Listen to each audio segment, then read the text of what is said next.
Whenever people ask what the Federal Reserve just did, they are usually asking the wrong question. They ask what the announcement means. I prefer to ask what the institution is trapped between, because once you understand the trap, the headline stops looking mysterious. And right now the trap is simple enough to describe and ugly enough to matter. If the Fed cuts, it risks feeding inflation. If the Fed hikes, it risks hurting an economy that is already wobbling in places people do not like to admit. If it stays still, it gets attacked from both sides.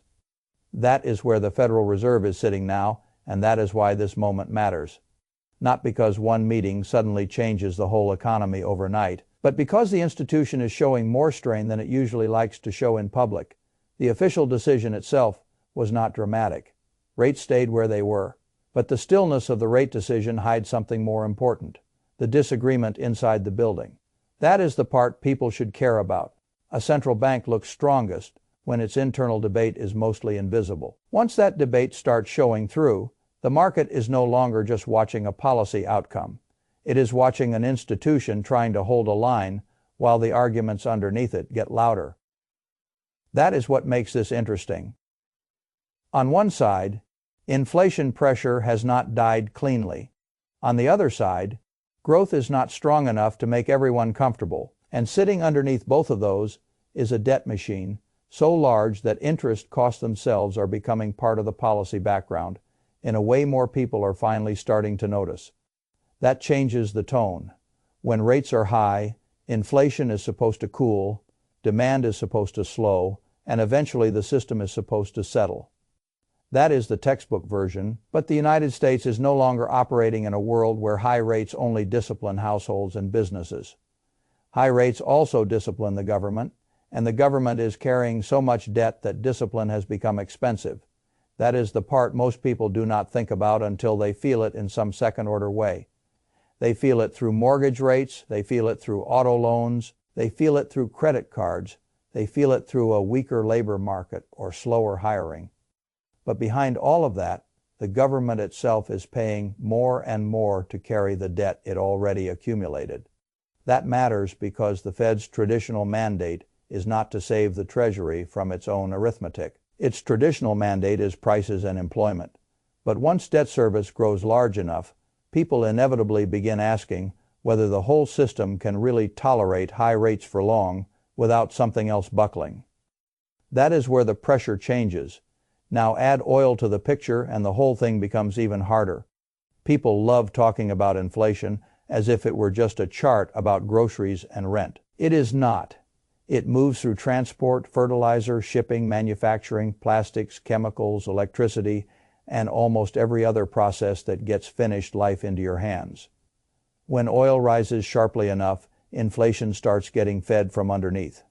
Not because central bankers want it, because the real economy runs through energy, whether policymakers like it or not. That is why higher oil prices are so poisonous to this moment. If the economy were weak and inflation were cleanly falling, the Fed could cut with confidence. If the economy were hot and inflation were clearly re-accelerating, the Fed could hike with confidence. But when energy is threatening to lift inflation, while growth still looks fragile in pieces, confidence disappears.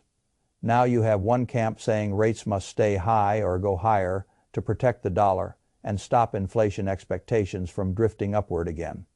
You have another camp saying rates need to fall because the economy cannot absorb this forever. And when both sides have real evidence, the meeting becomes less about choosing a winner and more about trying not to trigger the wrong failure first. That is why this decision matters. Not because unchanged rates are exciting, because unchanged rates in this environment are a confession that the institution does not yet have a clean path. Now let us talk about Powell, because people keep trying to reduce this moment to a personality transition. Powell's term as chair is ending, and Kevin Warsh has indeed been nominated to succeed him. That part is real. But what matters even more is that Powell has made clear he intends to remain on the board as a governor for some period after his chairmanship ends. That changes the story. A lot of people were assuming a clean handoff, old chair out, new chair in, fresh direction. But if Powell stays on the board, then the transition becomes more layered. The chair changes, yes, but the internal influence structure does not reset as cleanly as many political narratives wanted people to believe. The person leaving the top seat is still in the room. That matters because the Fed does not run on one man alone. It runs on votes. It runs on internal persuasion. It runs on how strongly the chair can guide the center. And if the room is already getting more divided, then keeping a former chair on the board makes the institutional politics more important, not less. That does not automatically mean chaos. But it does mean the simple story that Warsh arrives and instantly gets whatever rate path he wants is childish. Now let us talk about Warsh himself. A lot of people are projecting fantasies onto him. Some assume he is just there to force rates lower because Trump wants lower rates. Others assume he will arrive as a kind of hard money purifier who cuts rates while somehow shrinking the balance sheet and solving the whole problem with elegant confidence. I do not trust either fairy tale. What I see is a man walking into a deeply constrained system. He can want lower rates. He can want a smaller balance sheet. He can want institutional credibility and a stronger dollar. The problem is that not all of those things coexist peacefully. Cutting rates tends to ease financial conditions. Easier financial conditions can stimulate demand. Stimulating demand can make inflation harder to contain. Shrinking the balance sheet can, in theory, absorb liquidity and offset some of that effect. But shrinking the balance sheet also means the Fed becomes less of a buyer or holder of government debt. And that matters because every financial product in the country ultimately prices itself in relation to Treasury yields.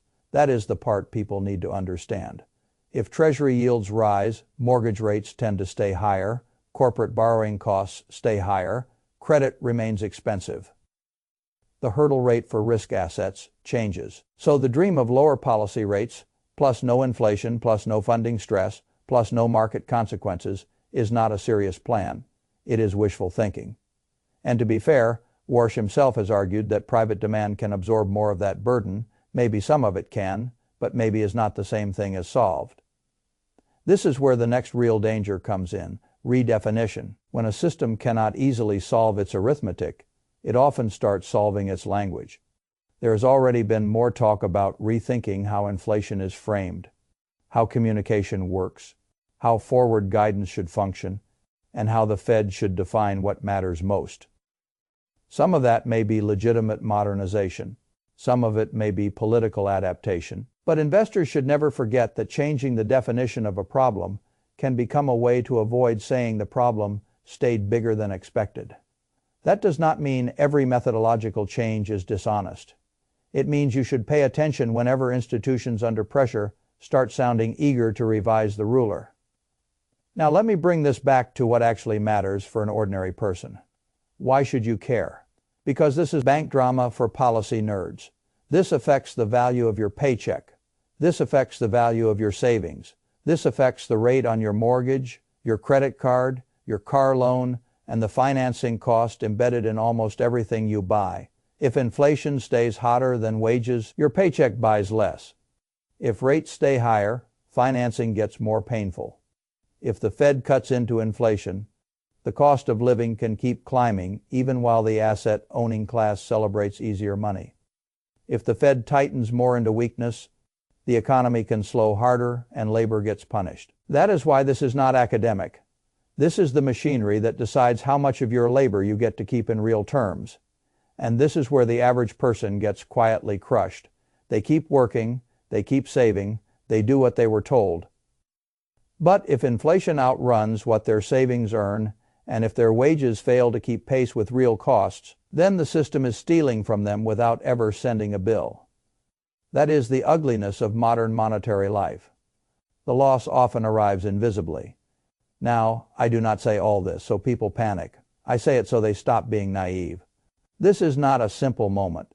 It is not a moment where one clean prediction deserves your faith. It is a moment where the central bank is stuck between inflation, growth, debt service, energy shock, political pressure, and an internal division that is getting harder to hide. That means humility matters, discipline matters, reserves matter, owning assets that can compound faster than idle cash matters. And understanding that your paycheck is not a store of value by itself matters. That last point is worth saying more clearly. Your paycheck is a flow. Your savings account is a parking lot. Neither one becomes protection unless the money gets organized into a structure that can defend purchasing power over time. That is why people who only work and save but never build ownership often feel like they are running in place no matter how responsible they are. This is not because responsibility failed. It is because the monetary environment changed around them faster than they adapted. So what do I think matters most here? Not whether one exact policy vote happened exactly the way people expected. Not whether one television guest says hike or cut. Not even whether Warsh takes the chair with the exact influence people are projecting. What matters is that the Fed is showing you the shape of the problem.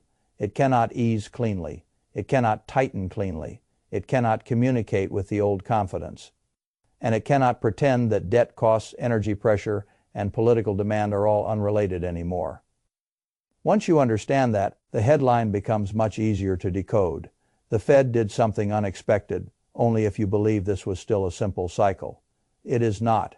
It is a late, messy, politically charged debt, heavy cycle in which every move solves one problem by worsening another. That is the truth. And once you accept that truth, you stop waiting for one beautiful policy shift to save everybody. You start building your own margin instead. That is the only part of this story you can control.